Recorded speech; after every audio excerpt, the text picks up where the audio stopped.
भूख हैं। हुजूर अलैहिस्सलाम ने इरशाद फरमाया, ला यहिल्लु लिल मरअति अन तसूमा व ज़ौजुहा शाहिदुन इल्ला बिइज़्निही वला ताज़ना फी बैतिही इल्ला बिइज़्निही। फरमाया, औरत को यह हक नहीं पहुंचता कि वो रोजे रखे जबकि खामद घर में हो। नफली रोजा रखना अगर औरत को हो तो वो खामद से पूछ के रखेगी। खामद की इजाजत और इज़्न के बगैर औरत रोजा भी नहीं रख सकती, क्योंकि खामद की रिजा का हासिल करना औरत के लिए बेहतर नफली इबादत है। इसलिए अगर खामद राजी नहीं है तो रोजा ना रखे, राजी है तो रख ले।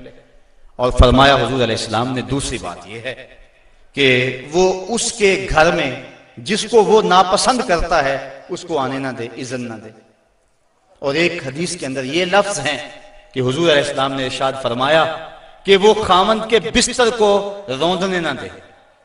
यदि खामद जिस बिस्तर पर बैठता है, सोता है, आराम करता है, उस बिस्तर पे किसी को ना चढ़ने दे।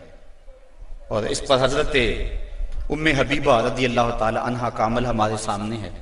ये अबू सुफियान की बेटी हैं और हुजूर पर हजरत उम्मे हबीबा ईमान ले आती हैं, उनका शौहर भी ईमान ले आता है।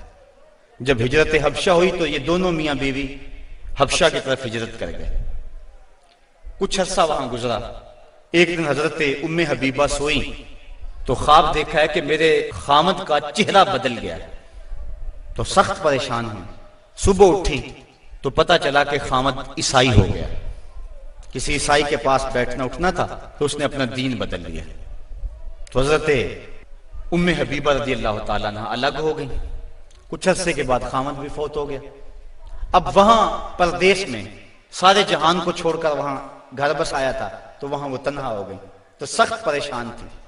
आका करीम अलैहिस्सलाम ने हबशा के हुक्मरान नजाशी के जरिए हजरत उम्मे हबीबा रज़ी अल्लाह ताला अन्हा को पैगाम निकाह भेजा।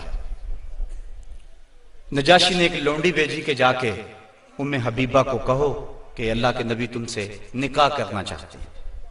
अब हजरत उम्मे हबीबा की ज़बानी अगली कहानी सुनिए। कहती है, मैं घर में बैठी हुई थी कि बाहर दरवाजे पे दस्तक हुई। मैंने दरवाजा खोला तो एक खातून खड़ी थी। मैंने उसको बिठाया तो वो कहने लगी, मैं नजाशी की समत से आई हूं, अल्लाह के महबूब सल्लल्लाहु अलैहि वसल्लम ने तुझे निकाह का पैगाम भेजा है। कहती हैं, एक लम्हे के लिए तो मैं हैरान हुई और फिर मेरी खुशी की इंतहा न रही और घर के अंदर जो कुछ मौजूद था उस वक्त मेरे पास, मैंने सब कुछ बतौर इनाम उस लोंडी को दे दिया। मैंने कहा, मेरे मुकद्दर के हुजूर के निकाह में आऊं। फिर अल्लाह के महबूब अलैहिस्सलाम ने उनसे निकाह कर लिया। वो मदीना तशरीफ ले आए। अबू सुफियान उनको मिलने के लिए मदीना पहुंचे। हुजूर अलैहिस्सलाम की चारपाई बिछी हुई थी, तो ये जाके बैठने लगे तो उन्होंने बिस्तर लपेट लिया। तो अबू सुफियान कहने लगा, रमला तुम्हें क्या हो गया? ये बिस्तर मेरे काबिल नहीं समझती हो या मुझे बिस्तर के काबिल नहीं समझती हो? तो हजरत उम्मे हबीबा कहने लगी कि ये बिस्तर अल्लाह के रसूल का है और मैं नहीं पसंद करती कि इसके ऊपर कोई मुशरक बैठे। तो कहने लगा अबू सुफियान कि तुम बड़ा बदल गई हो। फिर अल्लाह ताला ने उनको भी इस्लाम की बहारें अता फरमा दी। तो ये हक है खामद का बीवी के ऊपर के खामद के बिस्तर के ऊपर किसी को ना बैठने दे। अल्लाह के महबूब अलैहिस्सलाम ने फरमाया, अय्युमा इमरातिन मातत व ज़ौजुहा अन्हा रादिन दखलतिल जन्नह। वो औरत जो इस हाल में मरी कि उसका खामद उस पे राजी था, फरमाया वो औरत सीधी जन्नत में जाएगी।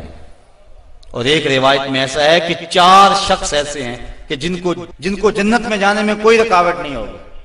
उनमें से एक वो शख्स जिसने अपने वालिदैन की खिदमत की और वालिदैन उस पर राजी हुए।